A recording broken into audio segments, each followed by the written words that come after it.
to a lot of people. Good evening and welcome to the San Bruno City Council meeting of July 23rd, 2019. Everyone, if we can bring the meeting to order, please. Thank you. And if I may, please have the roll. Councilmember Davis. Here. Councilmember Medina. Here. Councilmember Salazar. Here. Vice Mayor O'Connell. Here. Mayor Medina. Here. And may I please ask Marco DeRozzo to lead us in the pledge this evening. Pledge allegiance to the flag of the United States of America and to the republic for which it stands, one nation, under God, indivisible, with liberty and justice for all. Thank you, Marco. Public comment for items not on the agenda. Do we have speaker cards for items on the agenda? Please Yes. call the first speaker. Nancy Kraus.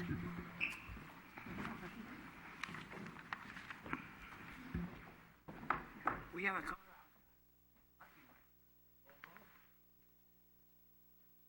a hold on, we have an announcement. Go ahead, Melissa. I understand. Bill, could you say it in the mic, please? Can't you hear me? No. Come on.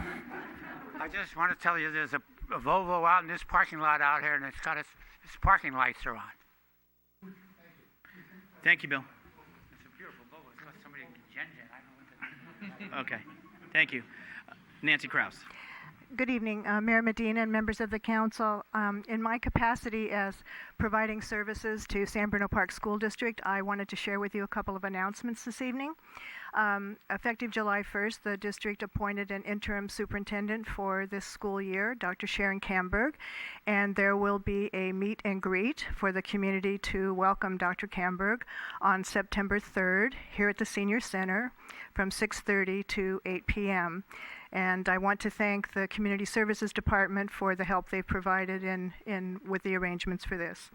I also want to share with you that this Thursday is the last day of the district's Big Lift Inspiring Summers program for rising kindergartners through rising second graders, which is funded by a grant from the Big Lift and designed to give these young scholars a bridge to their next grade in school. To date, the district has received over $1 million in Big Lift funding for early literacy endeavors in San Bruno. We welcome the council and the city staff to stop by Bel Air this Thursday, either for the community breakfast from 8 to 8:30, the petting zoo from 9 to 11, or the closing ceremony at 11 a.m., in which all students will participate. We want the council to know that city departments have been amazing in supporting preschool throughout the year and the Inspiring Summer program with their time and activities, including San Bruno Library, Police and Fire, Public Works, and Recology San Bruno. Thank you, Mayor Medina, for visiting and reading to the children, and you, Vice Mayor O'Connell, for volunteering to serve these past 3 years on the district's Big Lift Collaborative, providing important insight on early childhood education for San Bruno children. We are the city with a heart, and when we pull together on behalf of San Bruno children, wonderful things happen for them. Thank you. Thank you, Nancy. And next speaker, please. John Barrelier.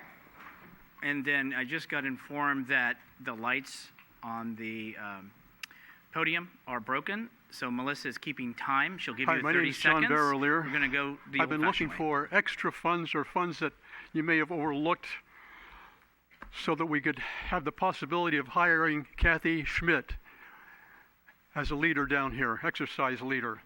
Under the Freedom of Information Act, the California Public Records Act, I asked for the cost of sending one fire truck shopping when shopping is available either by phone or through the internet. I didn't see the logic of that. Now, if the firemen at the firehouse are listening, I want you to know that I hold you in the highest esteem. You're courageous, you have excellent equipment and excellent training. But I don't give you a buy on the safety of my grandchild. If you're not there, you can't be a rescuer. If you're late, you can't be heroic. I passed out some cartoons, maybe some of you got it. It's simply a man on a hammock between two posts. And he says, technically, I'm guarding two posts. You can't be in two places at once. You're here, you're not home watching your kids. Now, I broke this down as far as the finances were concerned.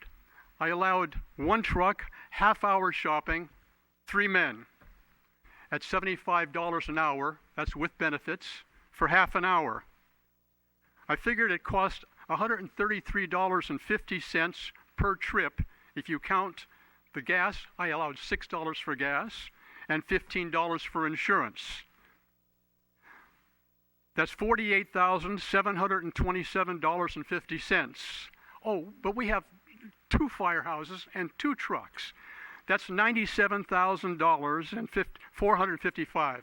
$97,455. That's a lot of money. Now, in addition to the money, there's a safety factor. You cannot be in 2 places at once. In 2012, a little boy and his grandmother died in a fire that was 2 minutes from the firehouse on Skyline.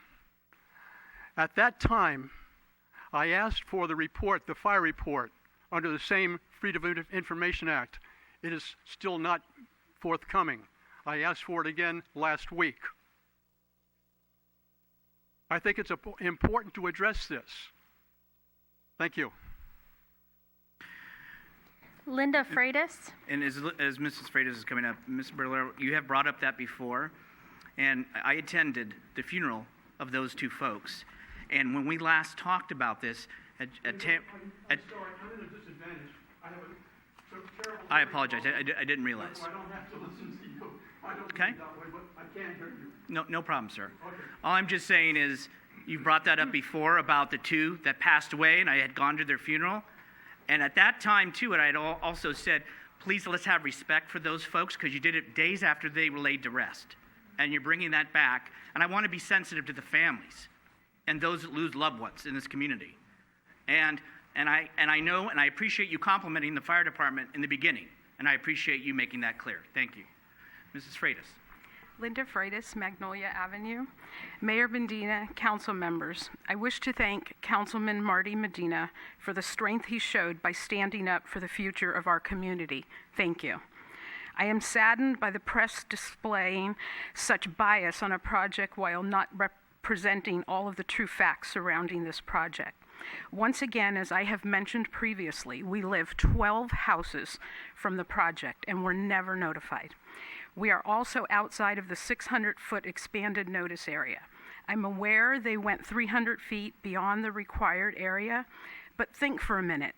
425 units plus a 40,000 square foot grocery store on the busiest intersection in San Bruno, and not being notified of a project while living 12 houses away. Any project this size will affect the entire community, so the outreach should be broadened. You have water bills going to every piece of property, and it's a simple fix. Add the info in the bill, provide a website, and then it's up to the residents to keep updated at their desire. Continue the notification to the area impacted, problem solved with little expense. It's frustrating to keep hearing that the neighborhood doesn't want it.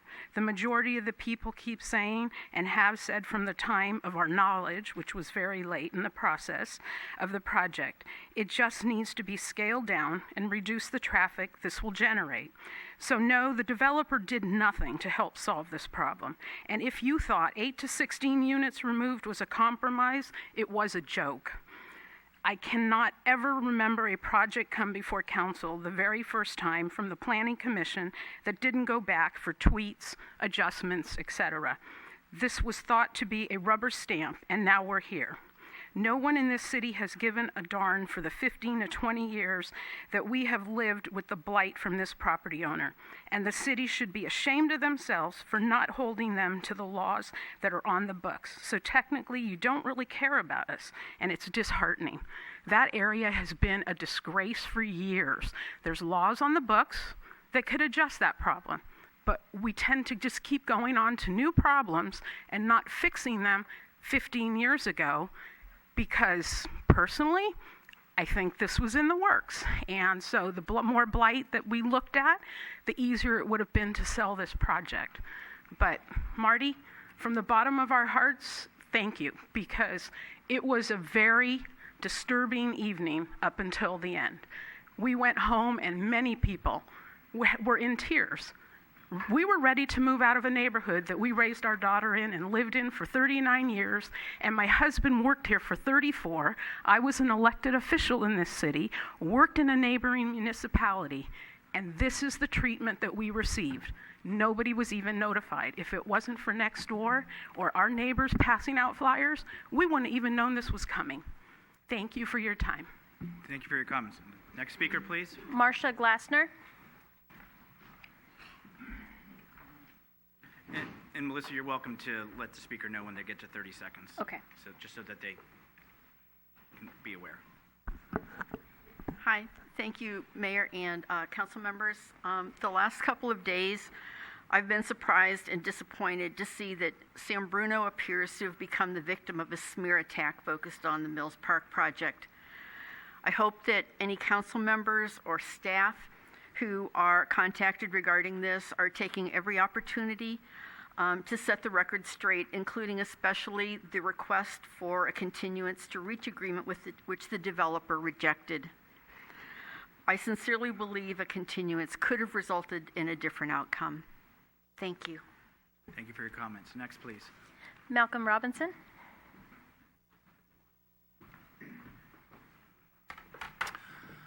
I promise not to speak till 2:30 in the morning.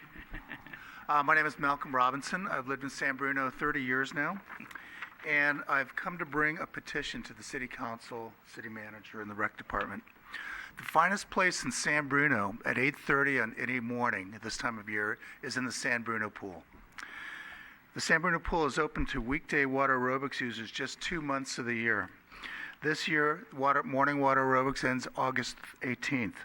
That means it's easy for me to say. Weekday morning water aerobics happens just 17% of the year. Why is that? The San Bruno Pool just had its 60th birthday. I had to change my behavior at 60, and so should the San Bruno Pool. I have a petition here signed by 42 San Bruno Pool users. It was taken last Saturday morning. And we're all asking that you extend weekday morning water aerobics and longer into the pool season. The reasons to allow extended morning water aerobics to 9/22 and even beyond are as follows. First, it creates healthy citizenship. So many of us need to exercise in a pool. I blew out my knee about 10 years ago, so I need to exercise in a near weightless environment so that I don't make further damage. A lot of older people have joint issues, so working in water, working out, you get range of motion and flexibility that you just don't get. And we can do things in water that we can't do on land anymore. The water aerobics season has been extended in the past thanks to Carol Bonner. So if she was here, she would be supporting this. Practicality. No other water activity stops in the pool before 9/22. Why are weekday water aerobics customers punished with such a short period of time to have classes? Why would you deny use of this San Bruno asset for water aerobics users? And again, best time of the year is September and October, and we're not even allowed to have any water aerobics except in the evenings when it's usually the wind's coming in. You guys know the weather here, I'm sure. Business perspective. It's a fixed asset. It's long paid for. I swam in a pool like that in Illinois, 60 years ago. So it's not taking much money. San Bruno needs a new business plan for the pool. And this is especially important because you're talking about putting $50 million into a new rec center and pool. And, from what I hear from the rec center, they're not going to change their business plan at all. So I would say, this is a missed opportunity. Please support weekday water aerobics. We don't need instructors for the class. Most of us, I've been doing it 5 years there. Most people know, what to do in the exercising routines. We just need water, the pool open, a lifeguard, and commercial-free music. So with that, I give you this petition, and please consider our request. Thank you. Thank you, Malcolm. Next, please. Stephen Seymour.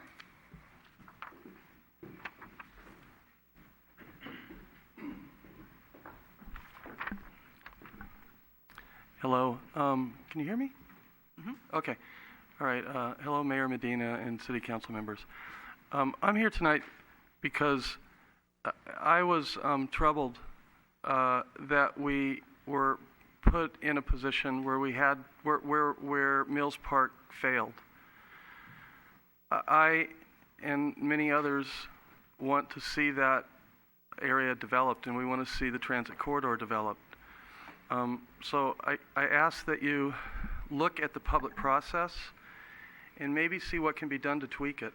I was in every one of the Mills Park meetings over the 3.5-year period of time, and I can tell you that traffic was an issue and the size of the project was an issue in every one of those meetings.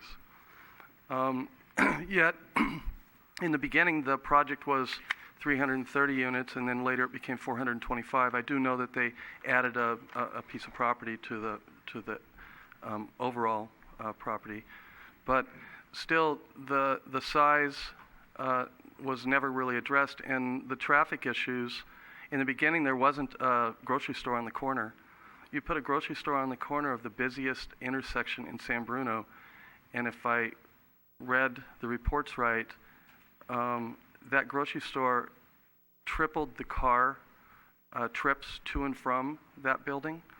I mean, it's obvious that wherever we build, we're going to increase the traffic, but I'm not sure why we would want to increase it threefold on the Building A section, which is on El Camino in San Bruno.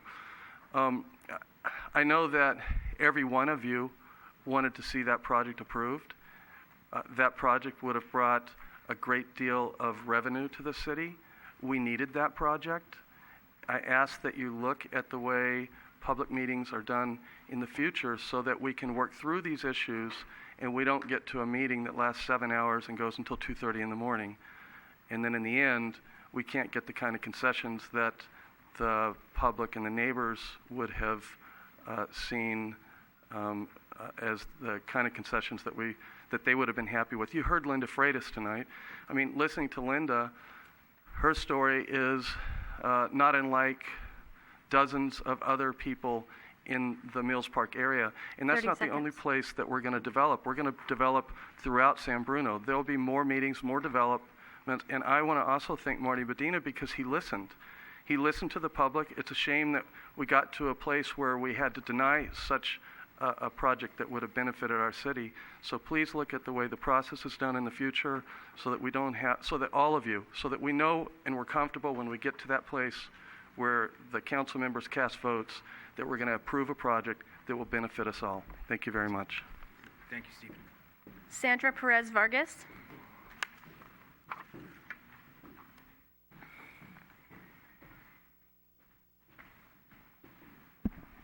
Hello. I have volunteered at the Senior Center for about the last 10 years, and I wanted to let everybody know that there's a big Elvis Presley party coming up this Saturday. There's tickets available still at the front desk, and there might be some left the day of the event. We have a great time. Manny puts on a great show, and sometimes you think, wow, that really is Elvis up there. He's a lot of fun, so I welcome everybody to come. I also want to thank Marty Medina for having the character and strength to deal with that intense pressure he was under. I've seen few people stand up to pressure of a city manager, staff, the mayor, another council member, and the developers hour after hour, and to have him wanting to vote for it. And nobody really wanting to give more than a couple apartments here and there. A lot of this was addressed, like everybody has said at the very beginning. I believe, at all but one meeting, and it was just like, how is this going to affect us? And the developers really weren't that concerned how it's going to affect you, just like people weren't that concerned when the minimum parking requirements were waived at the Aperture Apartments that are 2 blocks from my house. It just seems like there's a small group of people who are trying to run this city, and regardless of what happens, they're going to get their way. We found out not too long ago at a council meeting, the former mayor, Jim Ruane, Connie Jackson, former city manager, were having back office deals with a Chinese restaurant to go against the original plan of that apartment. Instead of doing what we were told on the bottom floor, retail, a coffee shop, a florist, that they were talking about a 200-seat restaurant with no parking. So when we're looking at an apartment like this, it's like, okay, so we know we're getting 425 apartments, but what don't we know? What has been discussed behind closed doors? I have a problem with that. And please correct me if I'm wrong, but this is my understanding of it. And if these areas, Mills Park, had been looked at by the former city mayor and other people, it wouldn't be falling apart. We wouldn't have these distressed areas like our downtown. So it would be really nice if everybody pulled together as a community, and not just because their neighborhood is doing great, we don't worry about everybody else.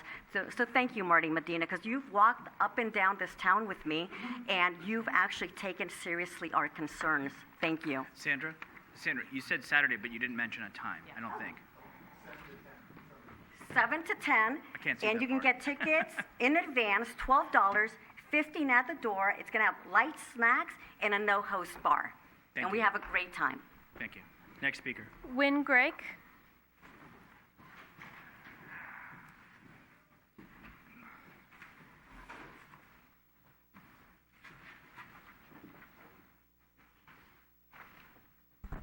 Good evening. I was here before talking about this when they had a closed-door session, so I came back so I could be in front of all of you to know what's happening.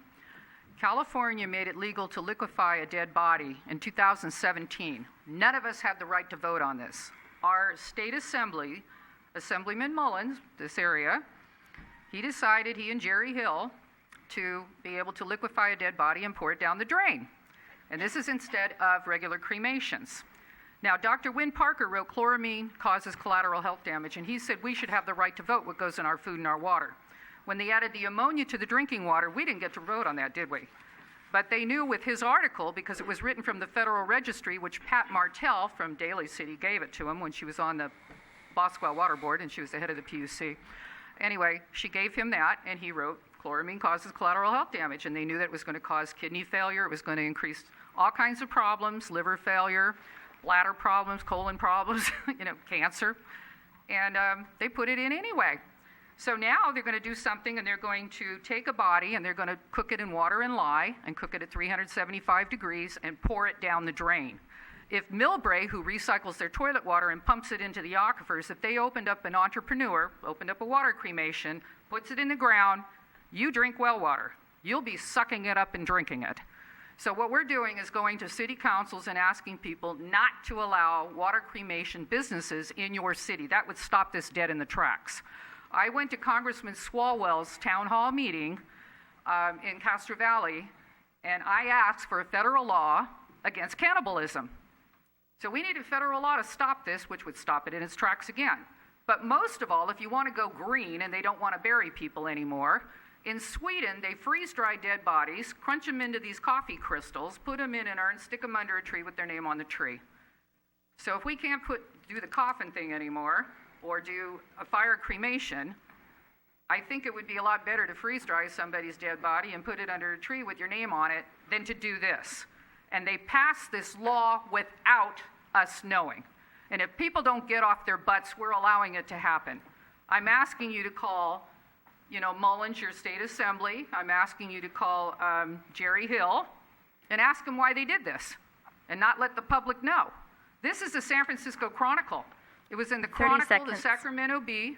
Is it 30 seconds? You have 30 seconds left. The Sacramento Bee, and it was on KQED Online. My sister wrote a paper. There's a lot of Catholics in this area. You got a Catholic church right down the street, St. Robert's. And my sister had written a letter about water cremations in the Catholic Voice this last week. And the Catholics are very concerned about this because they want a cremation that's in a place that you can go and pray there, and they didn't believe in, even in a fire cremation, sprinkle the ashes all over the place. Time. This would be drinking it. It's cannibalism. Please Ma'am. do something and call your legislators. Thank you for your comments. Next speaker, please. Tim O'Brien. Put it on public record. Sure. Thank you.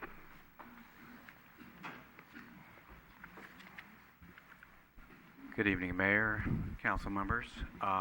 Just wanted to publicly thank Marty for his for listening to the residents and standing up for them, and taking the courage to make his vote regarding the impact of the project. I'm for development, but I want it to be reasonable and to fit the community, and it just makes sense. So we have, doesn't affect our quality of life as much. It will, no matter what, but I just want to make sure that moving forward that we do consider the impact of each project, and I'd like to see, it will help San Bruno prosper and make everybody somewhat happy. Not everybody happy, but majority of us. Really appreciate it. Thank you, Marty. Thank you, council. Thank you, members. Thank you, Tim. Sean Quinn.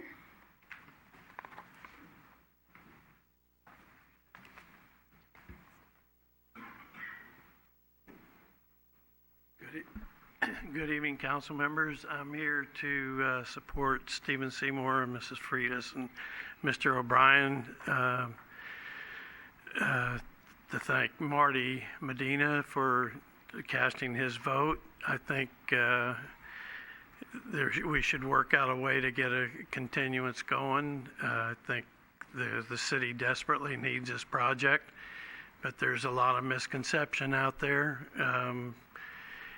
Even one participant last week in the meeting said if it was in his backyard, he probably wouldn't go for it. So we need to be mindful of everybody else in our neighborhoods.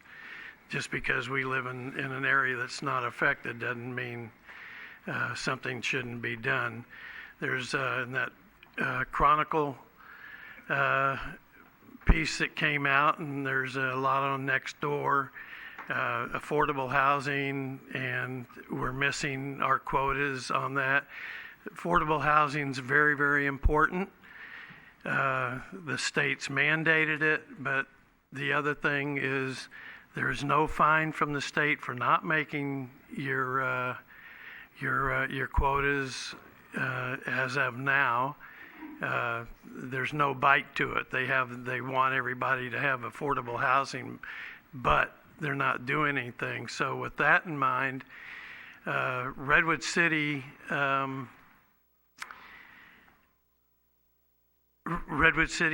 actually took all their Airbnb money. Just became law last April, and every bit of money they get from Airbnb goes to their affordable housing, and that dollar amount at a minimum is about $40,000 a month, and they're just starting. So they look to see that part will grow, and that's how they're going after their affordable housing. So we might want to take a look. There's a lot of Airbnb in this city, and we might want to mirror what Redwood City has done. That's minimal. They don't have very much. 30 seconds. They don't have very much city participation because Airbnb actually collects all the money and pays it to them. So thank you. Thank you once again, Councilman Medina. Thank you, Sean, for your comments. Jim Ruane. Good evening, Mayor and City Council. I hadn't planned on speaking this evening, but since I was called out individually by name, I feel I have to respond. I don't know where this wild notion came from about private backdoor meetings between myself and Connie Jackson, City Manager, regarding the aperture. That's not true. Nothing like that ever occurred. So I just want to set the record straight. Anything I ever did for this city has been transparent, very transparent. So thank you very much. Thank you for your comments, Jim. Any other speakers? Any other persons in the room wanting to speak on items that are not on the agenda? Now we'll move on to announcements and presentations. First, the library will be hosting a summer reading, science fair, and ice cream social on Wednesday, July 24th from 2 to 4. There will be multiple hands-on STEM activities for all ages. Ice cream will be served at 3 p.m. Next item. The library will be hosting a story time with the San Bruno Police Department on August 1st at 11:15 a.m. Police officers will join librarians in reading and singing, police-themed stories and songs. This event is most appropriate for children of ages 2 to 5 and their caregivers. I'm sure if you want to sneak in and listen, you could. Next item. The last day to submit applications for the Beautification Task Force Awards is August 23rd. And also as a reminder, the regular City Council meeting of August the 13th has been canceled. Therefore, the next meeting of the City Council's regular meeting will be held on August 27th. And that ends the announcements. We'll move on to consent. All items on the consent calendar are considered routine or implement an earlier council action and may be enacted by one motion. There will be no separate discussion unless requested. Is there anybody who wants to pull anything? Pull for separate vote. I was just going to ask if you're going to... Are we going to pull for a separate vote?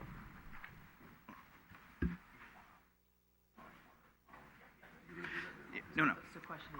So there aren't going to be any separate items for separate votes, but what is important for all of us here on the council is to acknowledge an item that is on item C, which was to accept the resignation from one of our planning commissioners that is effective July 16th, and obviously ask for it to be posted.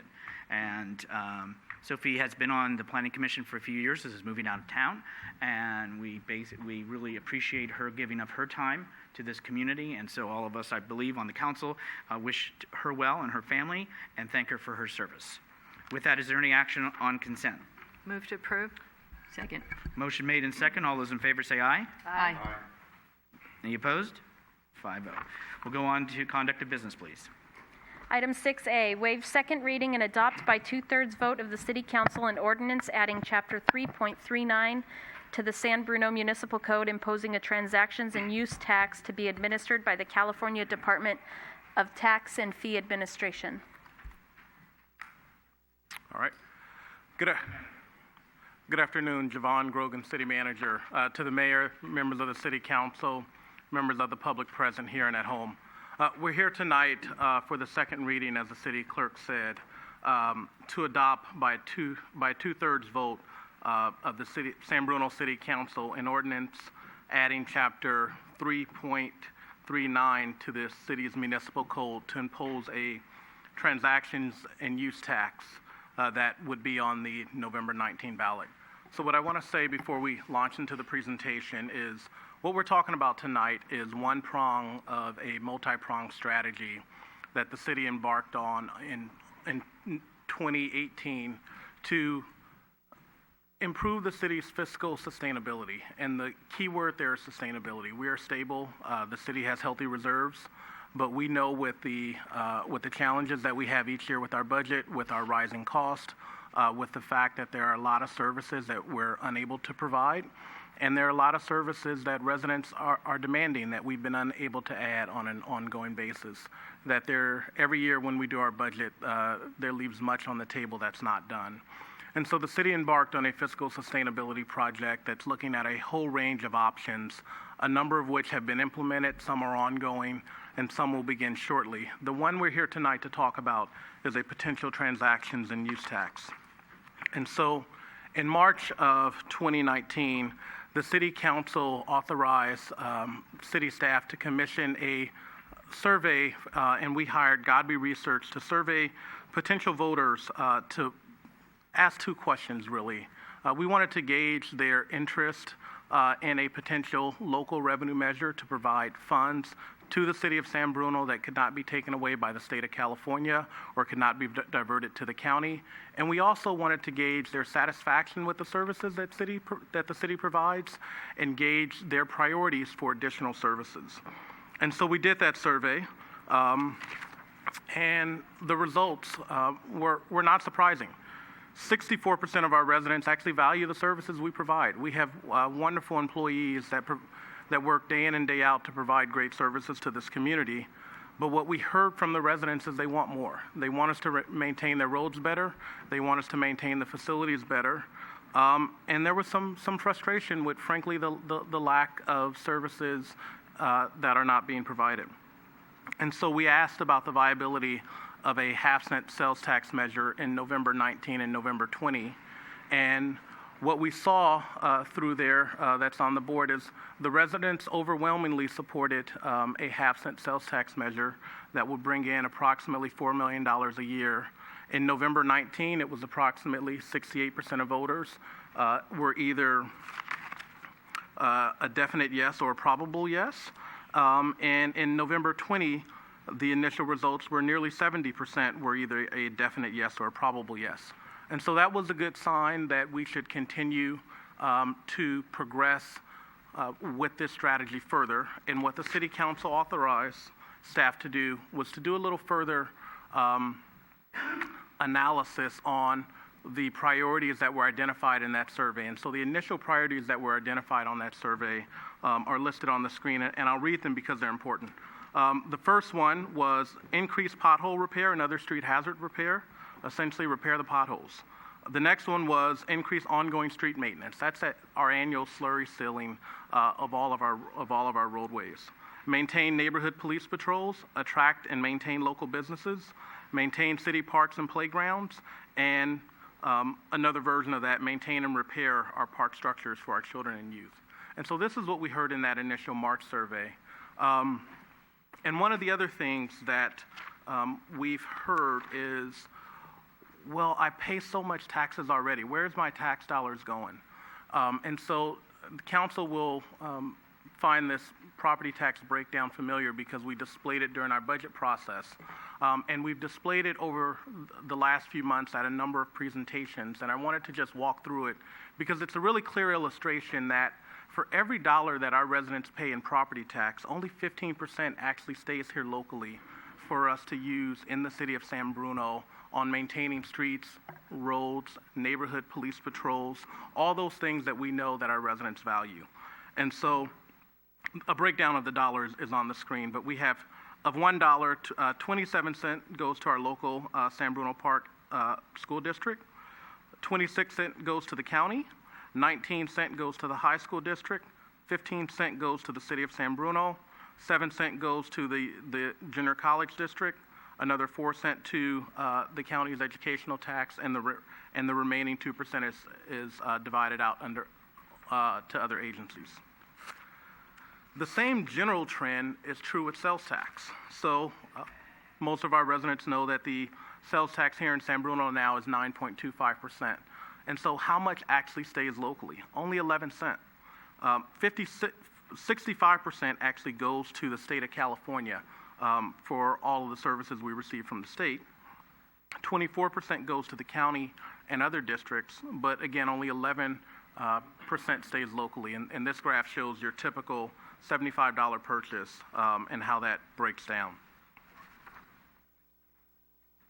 And so after that effort in March, the City Council directed staff to do a little bit more robust community engagement and reach out to the community in a multi-pronged effort to really further gauge interest. And so the city staff, working with other community leaders, we set up a process that involved a number of things. One, we set up a website called Enhancing Your San Bruno that provided information on the city's fiscal condition. It also provided a link to a survey that was mailed to every household in San Bruno and available electronically. We then sent letters to a number of community leaders in the community. So every member of our board and commission, members of our nonprofit organizations, and informed them of our fiscal challenges, but also let them know that we as city staff are available to come to their organizations and give presentations. And we've done that. Myself and the finance director, Keith DeMartini, have been on a bit of a roadshow giving presentations to nonprofit organizations and community groups and the Chamber of Commerce. The last one we did was at Shelter Creek at their homeowners association meeting. And it's our effort to bring government to the people and inform them of some of our fiscal challenges, but also receive their input, ask them to take the survey. We did a mailer to every household in San Bruno, and this is a sample with a copy of the survey attached to it. And so our engagement efforts over the last few months have reached over 28,000 residents, and the additional survey, we received over 750 individual responses. And so what's up on the board is a screenshot of the Enhancing Your San Bruno website that we developed that's still up, and we are still accepting surveys from residents. And that website has frequently asked questions, information on how to receive a community presentation. So if you're a nonprofit organization, or if you're just a group of residents that would like the finance director and the city manager to come to your next meeting, we're willing to do that, sort of much to the chagrin of our families, but we've committed to do as many as we can because we really want to make government accessible to you.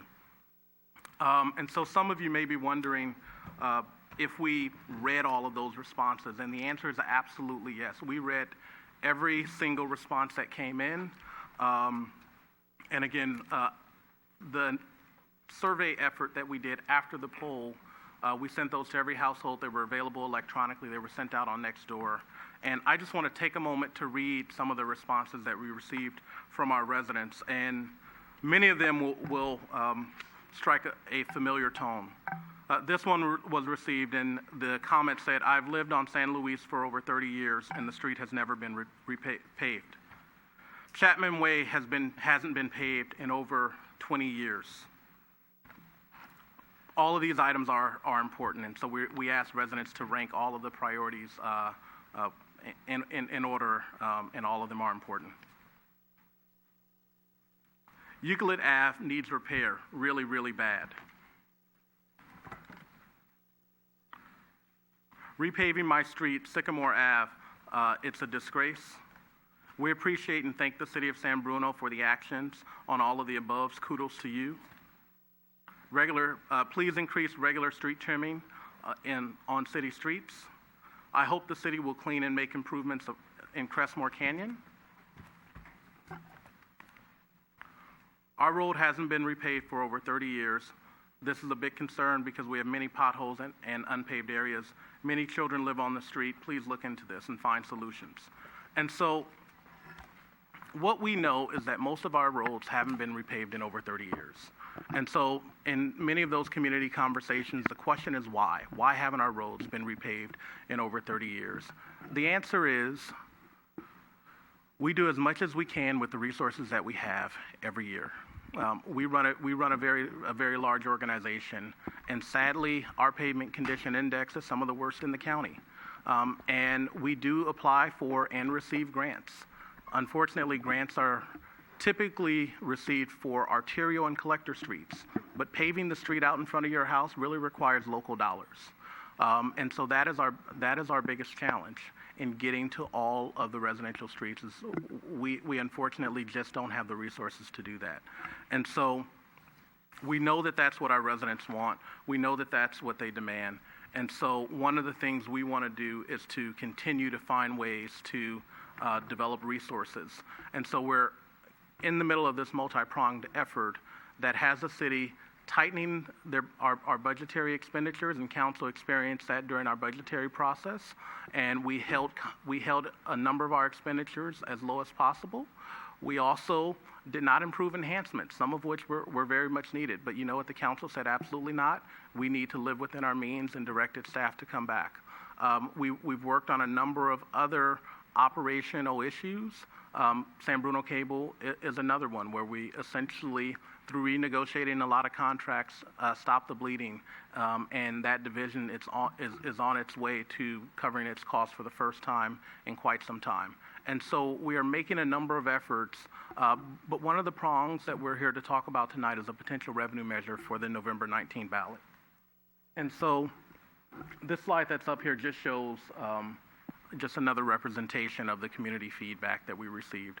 Over 1,400 individual responses from the community, some of which very frustrated at the quality of our infrastructure. But overall, as I said, 64% of the people are happy with the services that the city provides, and we frankly take that to heart and appreciate that, but know that we need to do more. And so the ballot question that is before the city tonight, and I'll read it. The ballot measure will be titled San Bruno Street Repair and Street Repair / Local City Services Measure. And the question reads, shall the City of San Bruno's measure to fund city services / facilities such as neighborhood police patrols, fire prevention services, urban wildfire protection, crime prevention / investigation, pothole / street repair, increasing parking supply, upgrading parks, and other city services / facilities? expanding services, supporting local businesses by levying a half-cent sales tax, providing approximately $4 million annually until ended by voters with an independent citizens oversight, and no money for Sacramento. All funds spent locally be adopted. And so that is the question that is before the council tonight. I will also just expand on the point of an independent citizens oversight committee is a part of the ballot measure and will review expenditures on an annual basis. Should the city council decide to put the measure on the ballot, but again, the city council will not be enacting or levying a tax. Only the voters can do that. And so the question that we're asking you tonight is, do you want to put this question before voters and have voters decide, do they want a half-cent sales tax measure to bring in $4 million to this community for needed services? And that ends my presentation. We are here for questions. Questions from council? Questions or comments? And then, is there anybody for speaker cards? Anybody that wanted to speak on this in the audience? Okay, let's bring it to council. Anything? Through the chair. Please, Michael. Yeah. So I know this is the second reading, and normally this is just on consent and we just go through it. But the first time this came to us, just for council's information, it came. We didn't get around to it till like 2 in the morning or something, and so I don't think there was an appetite for asking a lot of questions, but. As I went through it, I felt that some of the language in our ordinance, which will eventually work its way into our code, was a little confusing, and especially comparing it back to what we have currently in our municipal code, which I believe is a lot cleaner. It's less confusing about what's in, what's out. And since we've been going through this whole process this past year about cleaning up our municipal code and getting it updated and everything, I just wanted to make sure that we weren't putting in a lot of junk that we didn't really need. And in reading through what we have in the ordinance, it basically says that we're going to adopt a lot of what the state already has, which makes sense. We don't want to reinvent the wheel. And there are then some exceptions, but I noticed that there was a lot of repetition in terms of what we're addressing, and so I mean in general I don't really have a problem so much with what we're doing in terms of moving this forward. It's just that I want to make sure that the language that we agree to live by is I don't know, it's understandable, and that we really understand what we're putting in, what the exceptions are, and that it's in as clean a form as possible. I mean, I read through what's in there right now, and sounds like a lawyer wrote it. Yeah, and even worse, there are things that just sound repetitive. It sounds like like we're saying the same thing 3 or 4 different times, and I don't know that it's necessary. And we're putting this down as a new section in our municipal code when there seem to be sections that already sort of address it. So why aren't we just modifying those sections rather than adding a whole new section for this? So those are my questions. Councilmember Salazar, let me see if I can answer the question for you. This is our interim. You might some of you know me. I'm Greg Rubens. I'm the acting city attorney tonight, and then we have another representative who helped draft the tax measure, who's here to answer maybe some technical questions if I'm not able to answer your question. So these types of tax measures are very technical in nature, and I think that's why the language that you're seeing in the ordinance is so detailed and sometimes repetitive. These types sales tax measures now are because it's a sales tax measure, it has to comply with the state rules up in Sacramento, because the way it works, when you pay a sales tax, you go to the retailer and then the retailer collects the tax, and then the retailer has to file a tax return essentially with the state and pay the tax to the state. So we have to enter into an agreement with the taxing authority at the state in order to collect the tax, and then they disperse the tax back locally to us. So it's our money once it's collected through the retailer, but we have to have this agreement with the state because the money ends up in Sacramento temporarily until it's dispersed back to us. And this particular ordinance, the language also had to be approved by the state. It's a new agency, and I'm trying to get the name of it, but it's the California Department of Tax and Fee Administration. So that agency requires that our ordinance contain all this language that is a little confusing and at times and repetitive. So in order for us to move forward with putting the tax on the ballot and hearing from the voters, as the city manager said, my understanding is the timing is the second reading. It's essential that it happen tonight so that it can be on the ballot in November. And in order to change anything in the ordinance, not only would we have to bring it back to Sacramento and get review there to make sure that they approve the changes, we'd have to reintroduce the ordinance and start over again, and that would be, I think, a delay that would essentially make it not possible to put it on this ballot. Okay. So yeah, I understand. And I still don't agree that a lot of that language is necessary, because you mentioned that there are references to the state code, but I mean, do we really have to state that 4 times in 4 different places in there? So, I mean, I want to be able to read this and understand it, and then if somebody were to ask me, what does this mean? I don't think I'd be able to explain what's in there. And, you know, as we're, you know, our job here is to approve this stuff. We're actually creating the law here, and you know, I feel that it's unfair to put us in a situation where it's so complicated that it's next to impossible to, you know, ferret out what exactly we're saying. I mean, in the exception part, I think it's especially confusing where we have, you know, that, you know, we're not going to include this except for this, and then it goes into, you know, talking about airplane fuel. And I mean, do we sell airplane fuel in San Bruno, and why is that an important thing to call out? That it's, I mean, and I get it, and I know we need to move forward on this, and it's not really my intent to block that. It's just more, I don't know, maybe it's a discussion I need to have with Mark going forward, that you know, I personally would appreciate cleaner language in these things. And like I said, our existing language is, in my opinion, a lot cleaner. It's a lot more clear. I mean, if we're calling an exception, it's listed out as an exception. So that was it. One more question, just regarding internet sales.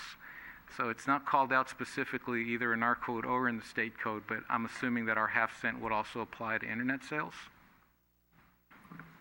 So all depends. Most internet retailers now, Amazon being the biggest ones, do not have the sales tax situs at the location of delivery. They have it at the county, and so it's divvied up countywide in the county pool. There has been a lot of talk of the state in changing that. It hasn't really gotten traction in the last few years. There was a number of fears that if it was either the location of delivery or where the order is actually placed, so wherever the Amazon warehouse is, which is what a number of people were arguing for, that you could have big corporations that do deals with individual cities that frankly get the vast majority of the sales tax, because the sales tax situs would be simply the location of the warehouse. And so right now, the vast majority of internet sales that are taxed go to the county pool, and then it's divvied out to the cities based on their proportionate share. Okay. All right. Thank you. That's it. Other questions from council? Marty? Yes, sir. Thank you. I was hoping you could provide for the public the difference between a general sales tax and a special tax, and how we can't come out and say the way it's written that the money's going to go straight to the roads, just so that the public's aware of it. I've had that question a couple times already. Absolutely. And so we're really listening to our residents. And what the residents said is that roads are significant, roads are number one, but roads are not the only priority. Right now, in the city of San Bruno, we have about a $6 million annual deficit on our roads. The amount of money that we're putting to our roads each year, about $2 million, means that the quality of our roads will decrease, not increase, with the status quo. And so this half-cent sales tax measure that would bring in $4 million, even if all of that was diverted to our roadways, it still would not be enough money to fully fund our roadways, which is why this is only one prong in a multi-pronged strategy. And what we heard from the residents, our roads are important, but other things are important, like wildfire protection and police patrols. And so if we're going to have a citizens oversight board and spend the money on a broad spectrum of things, even if one thing is in any given year gets more of the allocation, that's a general tax, and that requires a 50% plus one. A special tax would mean that we say that we are only going to spend the money on X. It requires a 2/3 majority, so 67%, and the money could only be spent on that one thing. And so we know that we have a lot of issues, and a general tax is more appropriate for what we heard from the residents and frankly, what problem we have here in San Bruno, because we just don't have one issue. We have several, even though our roads need a lot of money.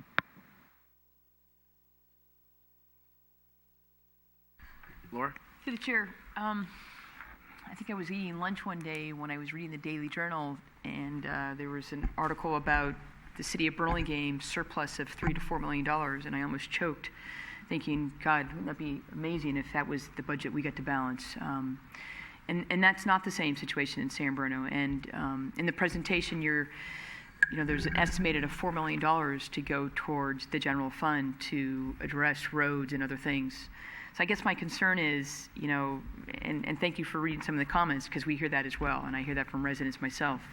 I have a family member who's complaining about a road that's never been paved in many years, and I see that. I drive those roads. But the reality of it is that we're not going to get those roads that weren't paved in 30 years paved because this gets passed. So what's the reality of should something like this pass in terms of making a dent in our road conditions? So let's say we're below the PCI right now. Are we trying to stay above that by a little bit? What is the average resident? I don't want to go out with an expectation you pass this and my road's going to get paved, because that's not. I think we still struggle every year and will continue to struggle to balance our budget. And this is just going to be sort of a drop in the bucket. It's not going to be enough. Roads are rated on what's called a PCI pavement condition index of 1 to 100. So our current PCI. Mike. Sorry. Roads are rated by what's called a PCI, a pavement condition index, and currently our PCI is 61. We really want it to be around 80. What I would say is our first strategy for our roads is to provide enough funding so at least the PCI stops dropping. That's kind of mission number one. First thing when you find yourself in a hole, you do is you stop digging. And so we need to fund enough resources and to find enough resources to stop the quality from decreasing, and then gradually build our way up. And again, this is not the solution to pave every residential street in the city of San Bruno. We need to employ a whole host of strategies. One of those is economic development. Others are continuing to tighten our budget and make some hard choices about the services we provide, and like we did during this year's budget process. And the city council came back and said, you know what, we need to live within our means. And so staff took that to heart and came back with a proposal. And we did have some one-time money that we spent on one-time items, but we lived within revenues matching the expenditures outside of one-time items. And so we're going to have to make tough calls. And as far as telling a resident, will the street in front of their house be repaved? We use a program that most cities use called Street Saver, and it targets the money we have, no matter how large you have, on the roads that need it the most, based on the fact of where they are in their condition cycle. So what you want to do in general with roads is when you see the cracks on a road that's in fair condition, you want to do a slurry seal to seal those cracks to prevent the water penetration from removing some of the substrate. And so that's why some of our residents say, well, my street is terrible, but they're over there slurry sealing that road that's not that bad. Well, we're actually trying to pave that road, and unfortunately the street in front of your house hasn't been probably paved in 20 or 30 years, and so that's a full reconstruction. And so the program we use directs the amount of money to the best place. And every year, some streets get a full reconstruction, other streets get a slurry seal because we're trying to stop the quality from decreasing. And so it's actually a very, and I'm probably not doing it justice, but it's a very complicated process that our traffic engineers go through using the Street Saver program and directing the limited funds we have. And I also, I think some other comments too in reference to funding and, the importance of passing this tax is also, we all drive throughout the city and we all drive into every neighborhood, whether it's the downtown area. And as every council member sees it and every staff member sees it, there's all these things we want to do and improve. But it always comes back to what's the funding. And as we're all homeowners, we all have to look at, my home, and I've got to replace a roof, and I got to replace carpets, or I need, guess what? The dryer went out and so did the microwave, and so those things that I want to do get pushed off. And I think that the city, we're in the same situation. And so I think the point I want to make is that we see those things that you see as well. We're not happy with it. We're not pleased with it.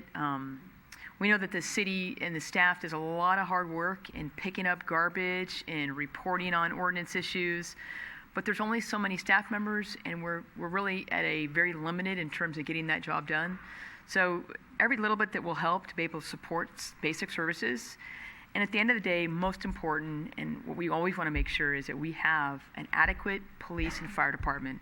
And I think San Bruno's got one of the best. And I will always put money toward that and make sure that we can continue to support that. So thank you for your presentation.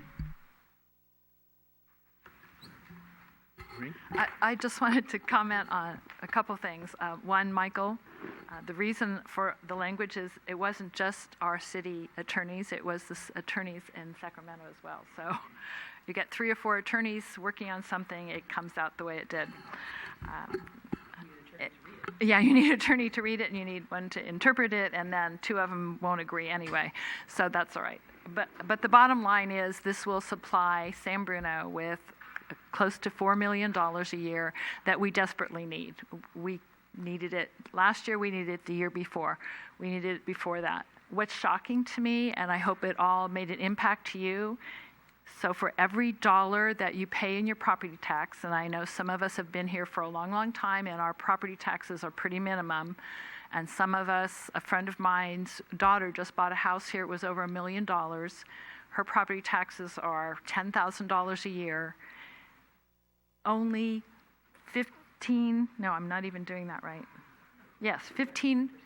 cents of every one of those dollars comes to the city. And in the sales tax, only 11 cents. So we get 26 cents out of every $2 that go to taxes, whatever those are. And with that money, we pay for your fire and your police officers, we pay for their training, we pay for their equipment, we pay for those shiny, beautiful fire trucks that are there, we pay for the medical stuff, we pay for all the staff that you see there that helps keep everything running, we pay for the streets, we pay for everything, the senior center, and with all of that, it's still not enough. So so that piece. And keep in mind, 89 miles of roads, streets and roads in San Bruno that we're responsible for. 89 miles. That's a huge amount. So I'm supporting this. I hope we all support this, people in the audience and people who are listening. We vitally need it. Without this, we don't know where we're going next.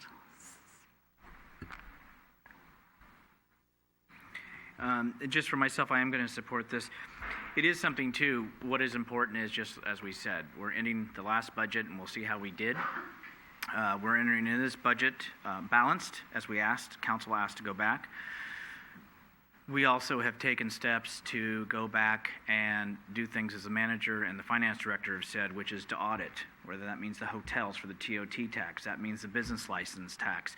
Those are things that haven't been done, but that are being done because what we want to make sure that those that are supposed to be paying are paying. and those that are supposed to be contributing are contributing. And really, we could say, who pays, but we all pay for our police and our fire and our community services department. And I can tell you it's not cheap, but I will tell you that even in my term as mayor, being at 2 shooting situations, I want to make sure this community has what it needs, and at those times that we can respond.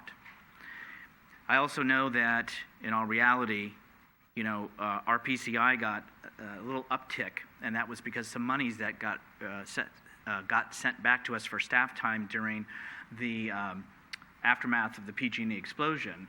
This former council said, hey, let's take that $3 million, let's put it off to the side, and let's allocate one additional $1 million each year to help get our PCI back up.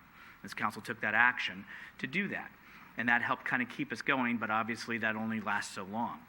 So in order for us to meet the needs of what the folks are saying, it also is that other folks that come in from out of our city to the mall, which sometimes we have to respond to the mall for various things, they pay.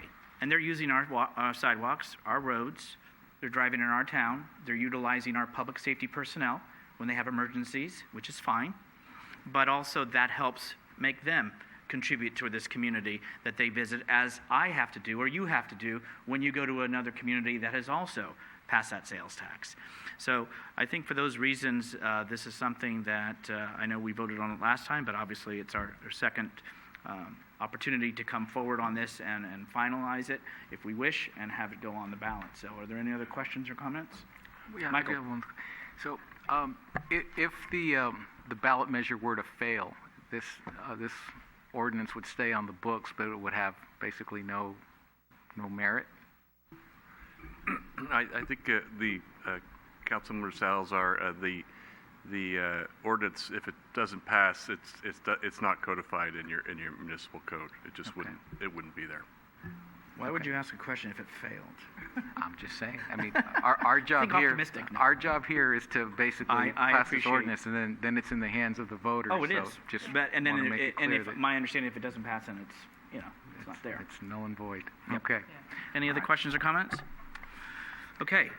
Any action from council? We have I will here. move that we close the public hearing. Waive the second reading. Sorry. Yes. Yeah. Waive the second reading. Is there a second? Second.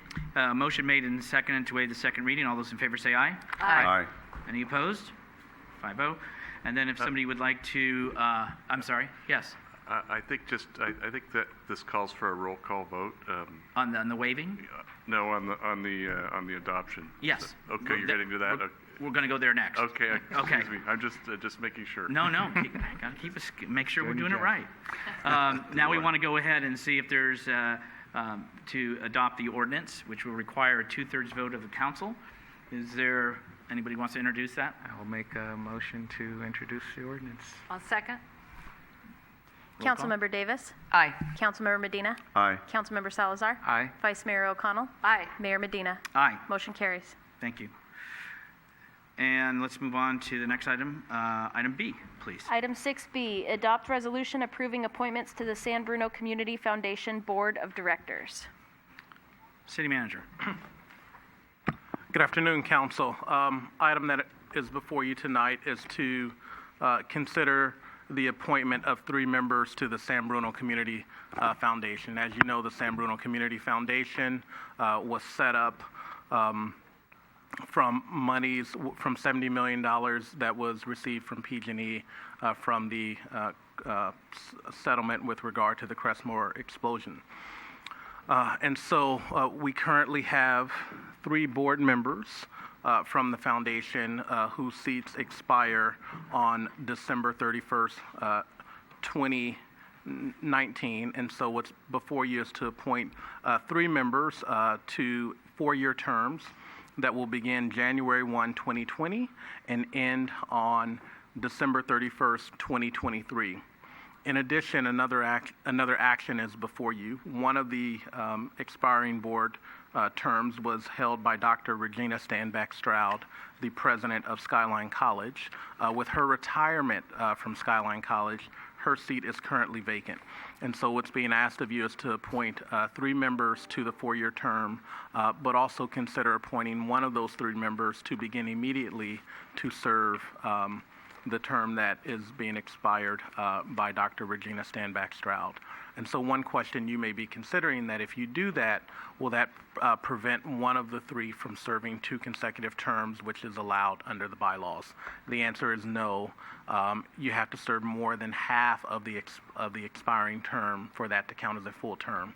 So if you appoint someone to serve from now until December 31st, 2019, that person can still serve for 2 4-year terms. And so there are 3 expiring seats. One was held by Frank Headley, Patricia Bottom, and Dr. Regina Stanback Stroud. All 3 individuals were appointed initially on October 2013 for 2-year terms. They were then reappointed in late 2015 for 4-year terms, and again, those terms expired December 31st, 2019. And so the San Bruno Community Foundation is a unique organization where the City Council appoints the board members, and the board members hire an executive director that reports directly to the board, not the City Council. The bylaws do not outline a process by which the city will follow to appoint members to the board. And so earlier this year, the executive director consulted with me on what process should be followed with a request that the foundation do an initial interview of the potential candidates and make a recommendation to the city council. That process was conducted. The foundation followed all of the city's normal practices that would be followed should the city clerk had done the announcement. And so that was handled by the foundation and the executive director. It was announced. A total of 7 individuals applied. The foundation conducted interviews and made a recommendation of 3 individuals.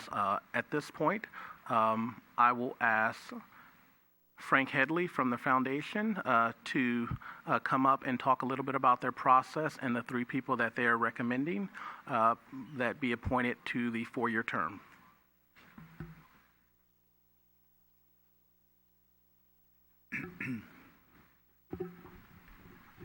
Mr. Headley. Good evening. All of you I know because you've worked with me or I've worked for you, so however that goes. But I'm currently the president of the San Bruno Community Foundation, and I am pleased to present to you the process. What underwent in collaboration with the city manager, based on the input that we had through him talking to the council about the process that we would want to use. We did an in-depth community reach to get applicants to step forward. We used emails, we used a variety of different internet, the city's webpage, and we had 7 applicants that came to us in that process. After we spread all the news and we got all the applications together, we have an ad hoc committee from the board that was appointed to conduct the background interviews. And we particularly left out myself, Pat Baum, and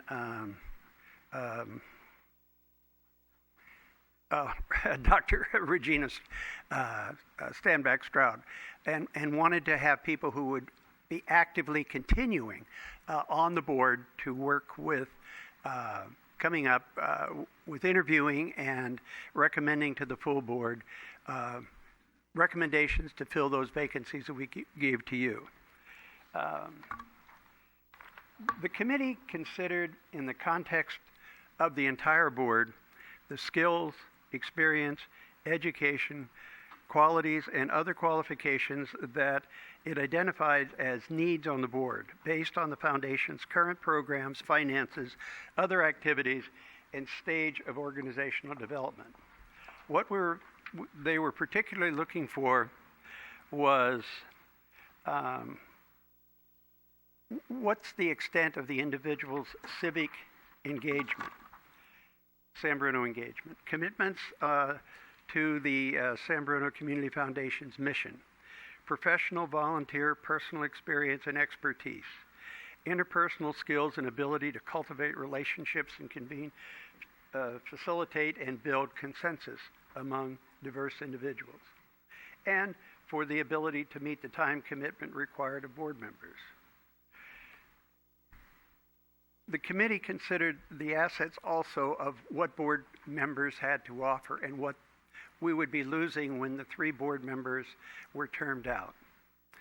The committee also discussed a strong desire to have a board that reflects the diversity of the San Bruno community. As a result of that, the 7 people were interviewed. The committee did a very thorough and analysis and thoughtful deliberations and viewed all of that, reviewed all of the application, reviewed their resumes, reviewed all of those things in relationship to what we were looking for. In that, they came to the board with a recommendation, and those recommendation was for to advance forward to you for consideration the name of Jim Ruane, Natalie Natani, and Raul Gomez.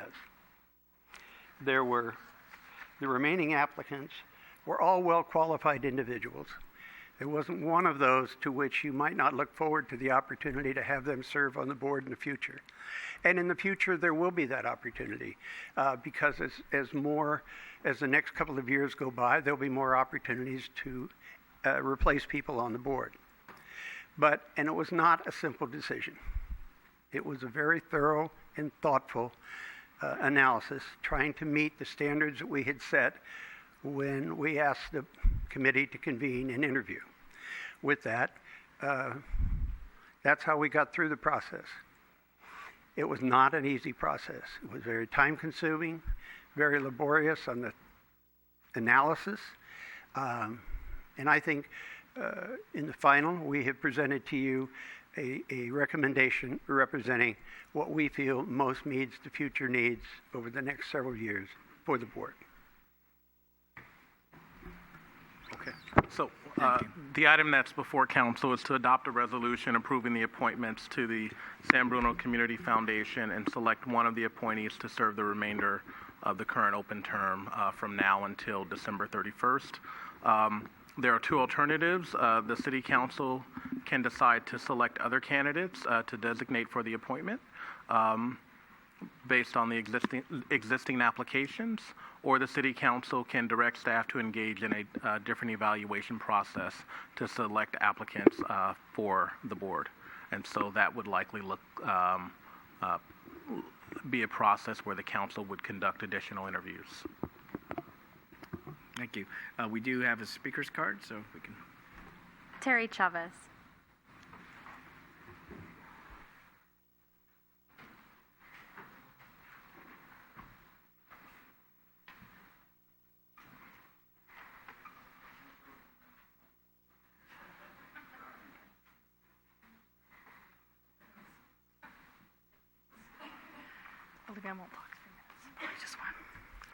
Thank you. Good evening, Mayor and council members.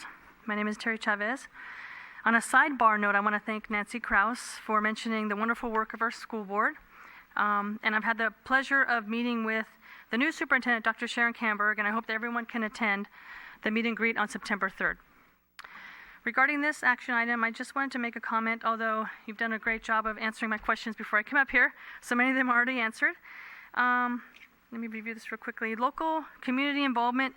I believe local community involvement is the cornerstone of our democracy, and I'm grateful for such an active community here in San Bruno. I was going to ask how this selection process was different than our other committees and commissions and why, but you've done a great job of explaining your process. I guess my other question is, can the number of board members be expanded to achieve further community involvement and diversity? And my other question was, when the San Bruno Community Foundation Board of Directors was originally brought together. I assume it was the city council that voted and appointed those members, but it seems like now we have a different process. So I was just asking more questions about the process and if it's different than the other committees and commissions that we have and why, but I think you've done a great job of explaining that. So I guess my last question would still be, can we expand the number of board members to achieve even further community involvement and further diversity within our committee? Thank you. Thank you, Terry. So I think the question that came back was about the current makeup as far as the numbers on the body that serves. Can it be expanded? I know there's bylaws and it's filed with the state and all of that, but do you know by chance, or is that something you have to get back to? It's my understanding that the bylaws in this organization do not allow for amendment by the council. It's going to require the foundation board actually to push through something like that. I could be wrong on that, and I get back to you on that question, but that wouldn't be something that's before you tonight that you can do. No, that's not before us, but I would agree, and even in the other bodies, they would usually come up and say, we wish that. But can it come right to the council, or does it have to go to the state since it's a 501c3 and there's those type of, it's different than the regular committees and commissions? The state does not have to entertain that type of a bylaw change. It'd just be a vote of the board. Okay. Through the chair? Thank you for asking that. Just from a historical perspective, thinking back to when we had the discussion about how many members should be on the foundation, we did have a consultant come in that worked with us in developing, and I believe it was determined at that time that a body that was too large would not be as effective, and so the size that we chose, it was really, we did consider smaller and larger bodies at the time, and we felt that this number of people would be the most effective in achieving consensus and moving our dental forward. So, thank you. Also, I'd like to remind people that they conduct public meetings and they listen to anyone who comes. So if you want to participate, you want to find out what's going on at the foundation, you're always welcome. The agenda, I believe, is published online, and you can come and participate and discuss with them. Okay. All right, so thank you for your comments. Question. Is there anybody else in the audience who wanted to speak on this item? We don't have any speaker cards, but I wanted to double check. Okay, Marty. I just pulled up the bylaws, and it says here, Section 3, the authorized number of directors shall be by an odd number, not fewer than 5, and not more than 11, as determined by action of the City Council.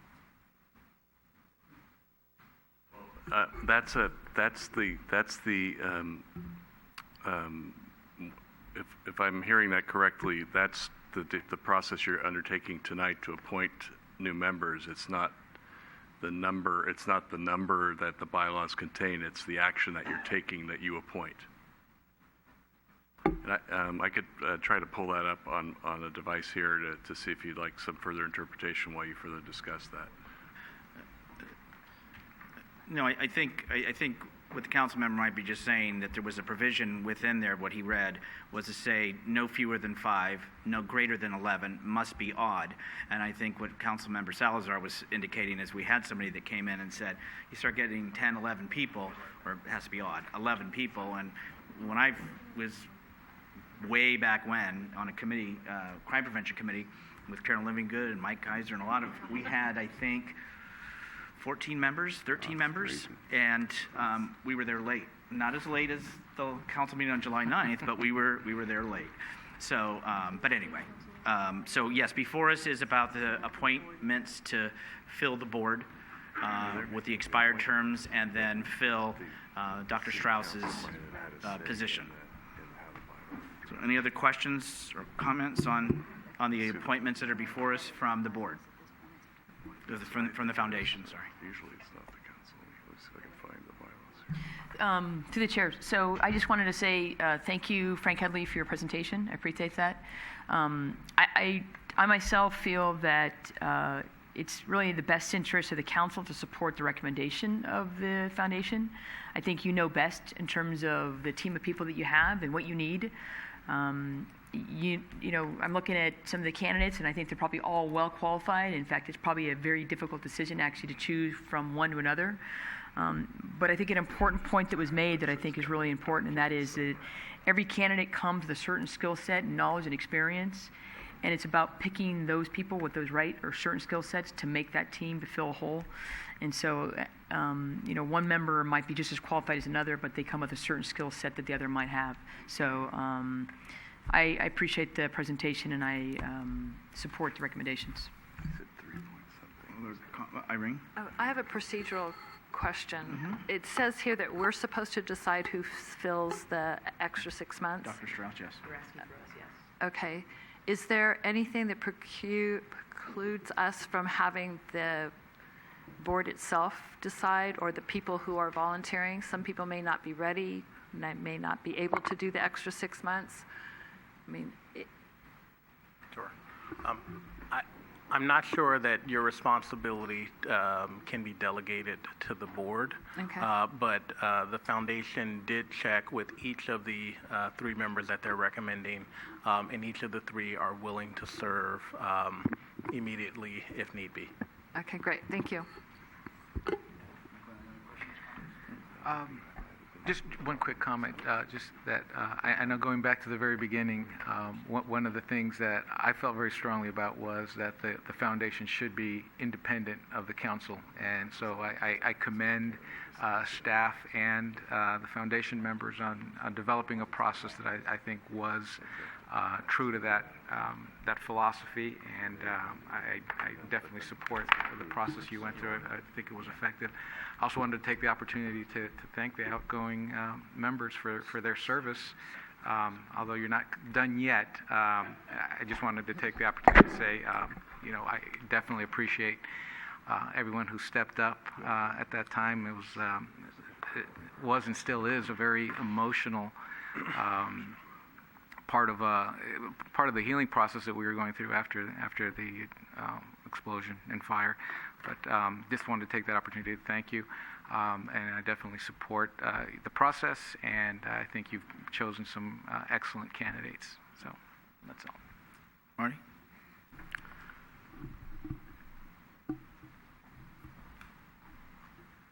I respect all people who apply, and I definitely respect all the work that has been already completed by the foundation. I'm a little uneasy about the process. Actually, I wasn't involved when the original directors were appointed. I looked over, and I think we have an outstanding group of applicants. I know some of them personally. I just think that interviewing the applicants would have been nice, and it's just a little awkward for me from the previous ways that we appoint all our boards and commissions, that where we get the applicants and we interview them all, and in 2 weeks we make a decision. But I also understand the differences of what and the independence that is here, and so I'm just a little uncomfortable with that of not interviewing or getting to know all the applicants better than as I probably should if I'm going to accept a recommendation or make a decision that lies within the City Council's power. So I think the majority of the hardest work has been completed, and remain grateful for that work. I would like to see the possibility of exploring and including additional members, not 11, definitely not 14, because you can't, but going to 9 would be, or 7, because right now it's 5. So I'm sorry, 7 going to 9, right in the middle of that range, would be adding to the reach throughout the community, and also include more input throughout the community. So I see that, but I wanted to share that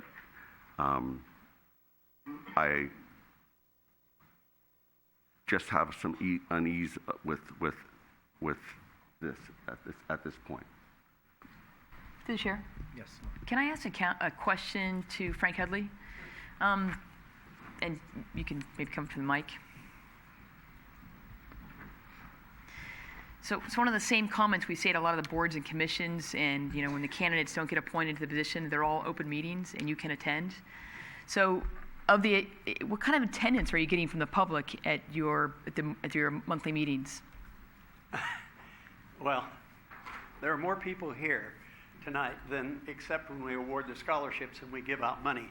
Our attendance is very small by and large, but I don't attribute that to disinterest. I attribute that to the fact that when we create programs, the programs are well spelled out.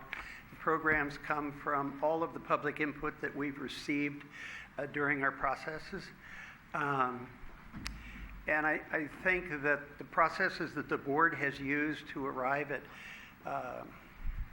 awarding the scholarships, awarding the grants, we've actually, in all honesty, we've had almost no feedback in a negative way, because we've tried to be a little more egalitarian to the extent that if there's a program out there that seems right and we can fit it in, we'll find a way to get it done if we have the money to do it. The people who bring to our attention their ideas are given serious thought, and we try to find ways to accommodate them. I think most of you know the programs that we've dealt with out in the community with the American Legion and the Lions Club and other people. We try to work it. We've had people who've made applications but couldn't complete the project, wanted to change the project. Hey, our best interest is to serve the community, so what we end up with is we'll adopt the program to accommodate the need that needs to be filled. I'd like to add one comment about, I understand the feeling about expanding out a board. I just want to keep in mind that of the $70 million, the vast majority of that money will have been spent when we get to the recreation and aquatic center. After that, it'll be pretty much a reduced operation from the standpoint that remaining money would be used for the programs and what have you. And at that point, we need to reduce our cost and the things that are involved in it, and it'll be a much less complex organization. When we created it, and the council created it with 7 people in mind, we had to start from scratch and work our way through finding where we were, establishing what the programs would be. That took an inordinate amount of time. People are welcome to come to the meetings. Nobody's ever been turned away or turned down. It's just never been a difficult environment. People have presented their ideas. Our executive director has taken the time to go work with them individually and come back with a response that we can try to accommodate things. So when you start to get in with a larger number of people, it's harder to get all those people to arrive and get a majority. So you have people who can attend the meetings. So I think that ought to take a little more thought. I think the thought was at 7 people. You only have 5 council people. If you want more diversity, you could add 2 more council people. I mean, how complex do you want to get it? It's almost unwieldy. As I said, all of the people who were applicants, nobody was denied. We've sent you the list. We've given our recommendation because of the fit that we think is appropriate at this time. And in a couple of more years, there'll be more opportunity for people to come. And those people who were interested, we have lots of things that we could ask them to help us with. So as we move down the line, those people stay interested, the opportunity would be there for you to appoint them. Does that answer your question? Excellent, and you did it fully. Excellent, and you did that fully. Thank you so much. And Mr. Headley, I think our city manager would love the concept of 2 more council members to deal with. I could have used 2 more couple weeks ago. That thought crossed people's mind when I was the city manager too, and I know exactly what he's thinking. it might be somebody else's best interest, but when you have 7, 9, 11 bosses, it gets a little more challenging each and every day. So unless there's something else, I was going to say on the number, though it is listed, what we do have is our committee, commissions, and boards that currently meet, and if they felt there was a need to increase because of participation, sometimes we've talked about in our preparedness or crime prevention, that has come up, that usually the group, the folks that are currently on the board, will assess that need and then come forward to council to ask for modification to the bylaws. And I think that's where it should begin. It should begin at the foundation board to discuss that, and if they feel the need, then that's fine. And Mr. Salazar, you are absolutely correct as far as the separation. You made that abundantly clear when we embarked upon this. And it was to a point that, to me, it's like, why don't they have a cubicle at City Hall or something? And their determination was no. We want it very separated from City Hall. We don't want it to be at all even perceived. We are independent with the oversight of that restitution fund and to meet the needs of this community. And so that there was something good that came out of it from that devastation that took 8 of our residents' lives. So it has been kept very impartial and not political. And that was something that you were very adamant about, and I remember that. And so I also know that the board has now done a lot of the heavy lifting, and the foundation has gotten us to a point, and you are right, Mr. Headley, it will start to scale back. And so for me, I think you folks at this point have walked it, proven it, you've done it, and I'm prepared to have confidence in the recommendation of the volunteers that have served in the capacity and may know best. Any other discussion from council? Through the chair. Michael. I guess before we introduce the resolution, there is a blank line in there that we need to fill in. So I wanted to recommend that we appoint Jim Ruane to fill the early vacancy that's going to be created. Can we do it all at once, or may I make a suggestion that we appoint to be affirmed who we're appointing if we're going to adopt the resolution, and then out of those three that are appointed, then we appoint one of those. Well, the resolution had the blank line in it. Oh, did it? Yeah. Okay, there's a blank line, and Michael, thank you for thinking ahead. All right, so please, City Attorney. I took a look at the bylaws just to clarify on that one issue, and there is a provision, and it looks like there's some discretion by the City Council, should you want to take that up at a future meeting, the issue of whether or not to expand. It looks like there's some discretion there. And then there's an interesting hybrid that to amend the bylaws, it requires both the majority of the Board of Directors and then approval by the City Council. So it's definitely a hybrid situation. But it appears from my reading that it looks like there is some discretion in the council on the number, but obviously you'd have to agendize that, and then we'd confirm that, checking with your city attorney on that issue. Thank you. Thank you for doing that so quickly. All right, so Mr. Salazar, are you introducing the resolution to appoint the 3 members that the Foundation Board has set forth, in addition to appointing Mr. Ruane to start immediately for the unexpired term of Dr. Strauss? If that's how we want to proceed, I didn't know if we wanted to have discussion on who should be in the blank line before we actually approve it, but if there is no discussion, then I will. Discussion from council in regards to the blank line that we need to fill in. Fine. Okay. I would just comment, I think that former Mayor Ruane has an idea about this board, and I think we'll probably get up to speed much quicker than probably some of the other newer candidates, so that might be a good suggestion in terms of the other candidates coming in together where they can kind of get up to speed together without the knowledge that former Mayor Jim Ruane has. So, yeah. Okay. There's no other comments, and you going to introduce the Then I will make a motion to approve the resolution. Is there a second? Second. Motion. Melissa? Councilmember Davis? Aye. Councilmember Medina? Aye. Councilmember Salazar? Aye. Vice Mayor O'Connell? Aye. Mayor Medina? Aye. Motion carries. Congratulations to all 3 of you. I very much appreciate. We'd just like to make sure that everybody here knows who they are. Oh, well, we do, but yes, do you mind? I think everybody knows Jim Ruane. Well, just in case.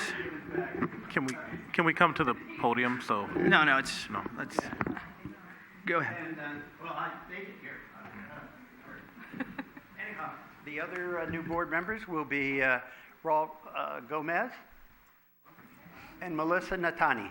Thank you, Melissa. Congratulations, all three. Thank you for stepping forward in addition to the other candidates.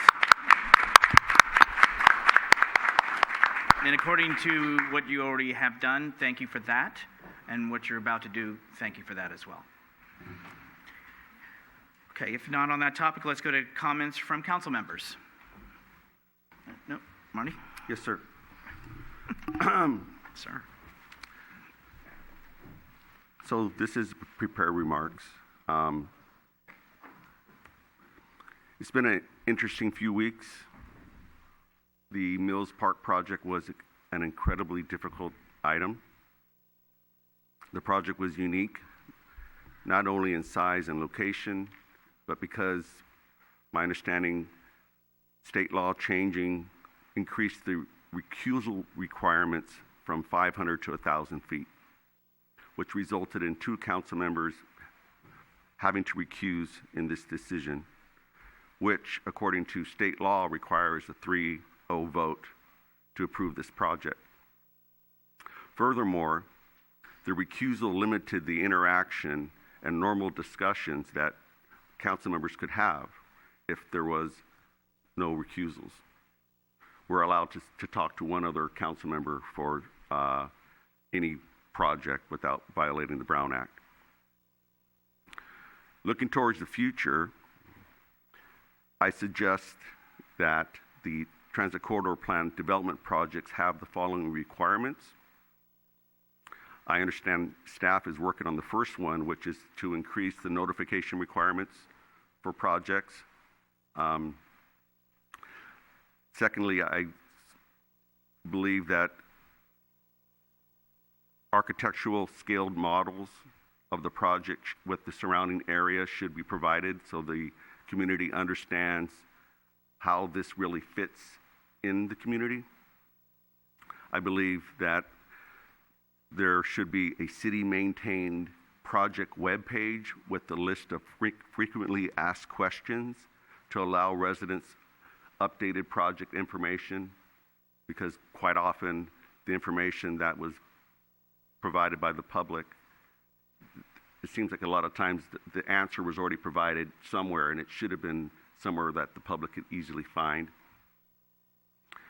I suggest that these community meetings be digitally recorded and allowed to be placed on YouTube, again, to increase the public's information and knowledge of the project.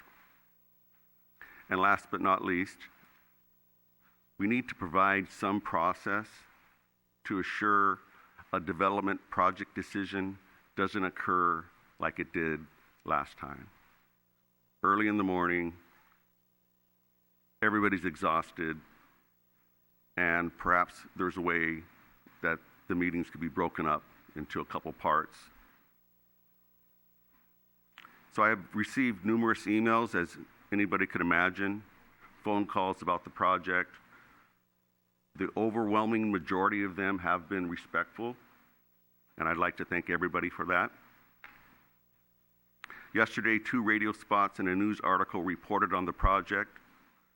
Unfortunately, they missed a key point, which is this. After hours of public comment and questions, at approximately 2 a.m., I requested a continuance to allow rested minds to review and discuss solutions to the project's impact to the community. Unfortunately, this offer was refused, and ultimately, I could not support the project due to the impact to the community. In closing, I'm an optimist, and I hope there is a path forward for this project, because I can support a project that is more mindful of its impact to the community. I meant what I said 2 weeks ago. I want to get to yes. Thank you.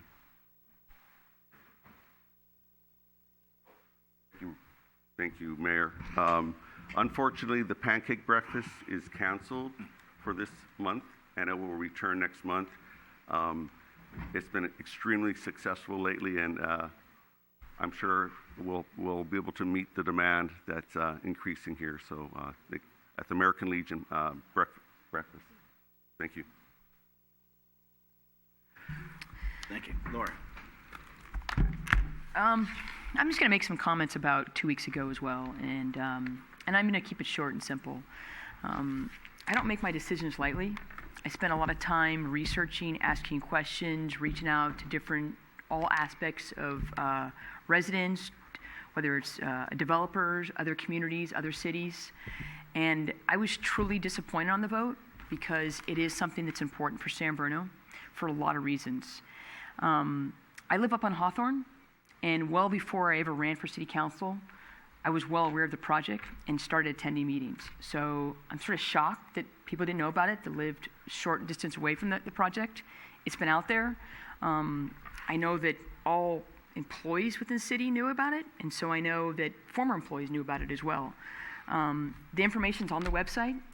Every single development that's coming up or is on our website. The information's there. And so I think that what we hear a lot of is a lot of negativity, but what I heard tonight and the comments made at the public comment were really actually encouraging, because I think we all have the right thing in mind, and that we know that we need to improve San Bruno. We know we need housing. If there's not a single person in this room that doesn't believe that we need housing, then I think that we need to have a discussion, because we have a housing crisis in the state of California. And the Bay Area has an enormous housing crisis. When South San Francisco just increased jobs by 6,000, our roads are impacted, not because our bad streets. Our roads are impacted because it's coming. They're coming. There's no way around it. But we've got to do it the right way. And I live near Shelter Creek, and I drive by. In fact, Javon mentioned some of these numbers. I think 1,200 residents at the condominiums that I used to live at back on Cherry. I never had a parking issue. I never had traffic issues. So I know, being a resident living close to that, how you can feel stressed about that, and how that's going to impact me as a resident living a block away, 2 blocks away. That's scary stuff, right? So I get it, but I get that I think we all want to get there. And so I appreciate the positive feedback, the positive comments, because together we can work together and get there. And so, let's put bygones be bygones. Let's move forward. Let's make the right decisions. Does the city have to do more in terms of shuttle, in terms of parking, in terms of permits, in terms of bicycle pedestrians? You got it. We need funding, folks. And it doesn't. Those are wonderful things. Without the funding, they don't happen. I got to make sure we can keep the lights on in this building. We can replace the roof. We can get the plumbing done. The city hall. I mean, you name it, the facilities. You go to the corporate yard, and that facility is horrible. It shouldn't be livable space, but that's a facility that we have for the city employees. So, like everybody, we have to make our decisions on where we're going to spend a little bit here, spend a little bit here, and do the best we can in maintaining a very, very limited budget. So I appreciated the comments tonight. So thank you. Okay. I have one thing, but I'm going to go off the July 9th meeting because I wasn't going to share it at 2:33 in the morning. But what I do want to point out is over here on the board is last month, June and Phil were married. June turned 100 last month, lives in San Bruno. Former Mayor Wayne and I went. She lives on his block, and my thought to her was, when you turn 100 in this town, you get to have the mayor and the former mayor. She is a very special lady with her husband, Phil. They had folks that came in from everywhere, the neighborhood. It was very exciting, I believe. I thought it was 1970 that she moved to Palomar Court. As I was reading things to her and going over it, she corrected me that it was 1969. So this lady is impressive. And one of the things I asked her, because Vicki Heshe at City Hall asked me to ask this, so what's your secret? What is it? And without hesitation, it was laughter.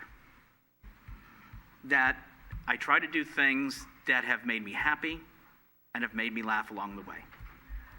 And so, my friends, I wanted to end on this, to say that we should take note from June, and once in a while, enjoy what we do, laugh with each other, not at each other, and let's work together. And let me tell you, I just emailed her nephew just 2 days ago, and she's doing great.